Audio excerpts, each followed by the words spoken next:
Public next ನ ವೀಕ್ಷಕರಿಗೆ ನಮಸ್ಕಾರ. ನಾನು ಕಾರ್ತಿಕ್ ಮಿಲ್ಕಿ. ಸದ್ಯಕ್ಕೆ ನಾನ್ಗ ಇರುವಂತದ್ದು ಬೆಳ್ತಂಗಡಿ ತಾಲೂಕಿನ ಧರ್ಮಸ್ಥಳದಲ್ಲಿ ಕಳೆದ 6 ದಿನಗಳಿಂದ SIT ಅವರು ಉತ್ಖನನ ಕಾರ್ಯ ನಡೆಸ್ತಿರುವಂತದ್ದು. ಸೊ ಸಾಧಾರಣ 7 ದಿನಗಳು ಇಲ್ಲಿಗೆ ಕಂಪ್ಲೀಟ್ ಆಗಿರುವಂತದ್ದು.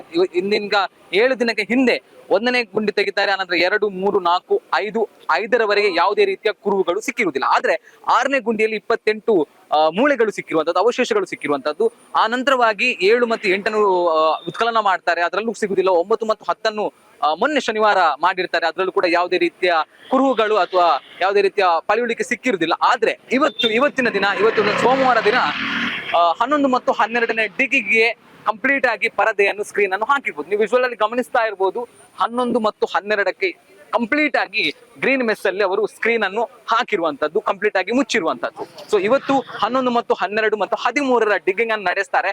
13ರದ್ದು ನಮ್ಮ ನೇತ್ರಾವತಿ ನದಿಯ ಹಿಂಭಾಗದಲ್ಲಿ, ಅಂದ್ರೆ ಆ ಕಡೆ ಒಂದು ಟ್ಯಾಂಕ್ ಹತ್ರ ಇರುವಂತದ್ದು. ಆದ್ರೆ ಇವತ್ತು 11 ಮತ್ತು 12, 9, 10, 11, 12 ಒಂದೇ ಲೈನ್ ಅಲ್ಲಿ ಇರೋದ್ರಿಂದಾಗಿ 11 ಮತ್ತು 12ರ ಉತ್ಖನನ ಇಂದು ನಡೀತಾ ಇದೆ. ಸೊ ಒಂದು ರೀತಿಯಲ್ಲಿ ನಮ್ಮ ಪೊಲೀಸರಿಗೆ ಒಂದು ದೊಡ್ಡ ಟಾಸ್ಕ್ ಅಂತ ಹೇಳಿದ್ರೆ ಕೂಡ ತಪ್ಪಾಗ್ಲಿಕ್ಕಿಲ್ಲ. ಯಾಕಂತ ಹೇಳಿದ್ರೆ ಈ ಒಂದು ನಾವು ಏನು ರೋಡ್ ನೋಡ್ತಾ ಇದ್ದೇವೆ, ಅದು ಒಂದು ರಾಷ್ಟ್ರೀಯ ಹೆದ್ದಾರಿ ಆಗಿದೆ. ಮಂಗಳೂರಿಂದ ಬೆಂಗಳೂರಿಗೆ ಹೋಗುವಂತ ಎಲ್ಲಾ ಒಂದು ಗಾಡಿಗಳು ಕೂಡ ಇಲ್ಲಿಂದಲೇ ಹೋಗುವಂತದ್ದು. ಮತ್ತೊಂದು ಮೇಜರ್ ಕಾರಣ ಏನಂತ ಹೇಳಿದ್ರೆ, ಇವತ್ತು ಸೋಮವಾರ ಆಗಿರುವುದರಿಂದಾಗಿ ಧರ್ಮಸ್ಥಳಕ್ಕೆ ಹೆಚ್ಚಿನ ಸಂಖ್ಯೆಯಲ್ಲಿ ಭಕ್ತರು ಬರ್ತಾರೆ. ಸೊ ಆ ನಿಟ್ಟಿನಲ್ಲಿ ಇಲ್ಲಿ ಸಾಕಷ್ಟು ರೀತಿಯ ಕ್ರೌಡ್ ಅನ್ನು ಮೇಂಟೈನ್ ಮಾಡಬೇಕು, ಟ್ರಾಫಿಕ್ ಅನ್ನು ಮೇಂಟೈನ್ ಮಾಡಬೇಕು.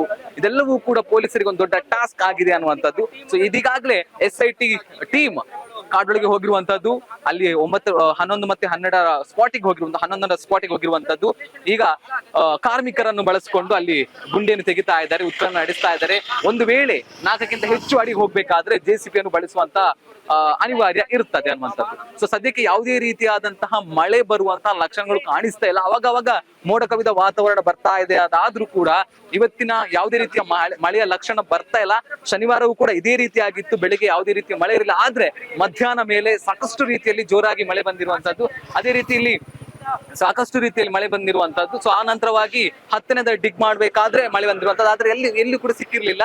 ಸೊ ಆದಷ್ಟು ಬೇಗ ಹೋಗಿರ್ತಾರೆ. ಸೊ ನಿನ್ನೆ ಯಾವುದೇ ರೀತಿಯಾದಂತಹ ಉತ್ಖನನ ಕಾರ್ಯ ನಡೆದಿರಲಿಲ್ಲ, ಯಾಕಂತ ಹೇಳಿದ್ರೆ ರಜೆಯನ್ನು ಘೋಷಿಸಲಾಗಿತ್ತು. ಅದರ ಜೊತೆಗೆ ಜಯಂತ್ ಅವರು ನೀಡಿರುವಂತಹ ಒಂದು ಸ್ಟೇಟ್ಮೆಂಟ್ ನಾನು ಕೂಡ ನೋಡಿದ್ದೇನೆ, ನಾನು ಕೂಡ ಸಾಕ್ಷ್ಯಾಧಾರವನ್ನು ಇಟ್ಕೊಂಡು ಬಂದಿದ್ದೇನೆ ಅಂತ ಹೇಳ್ಕೊಂಡು SIT ಟೀಮಿಗೆ ಕೊಟ್ಟಿರುವಂತ. ಸದ್ಯಕ್ಕೆ ಅವರು SIT ಕಚೇರಿಯಲ್ಲಿ ಇದ್ದಾರೆ. ಸೊ ಇದಿಷ್ಟು ಈ ಹೊತ್ತಿನ ಮಾಹಿತಿ ಆಗಿದೆ. ಇನ್ನಷ್ಟು ಮಾಹಿತಿಯಾಗಿ ನೋಡ್ತಾ ಇರಿ ನಮ್ಮ public next. Camera person Atur Ranjan ಜೊತೆ ಕಾರ್ತಿಕ್ ಮಿಲ್ಕಿ, ಧರ್ಮಸ್ಥಳ.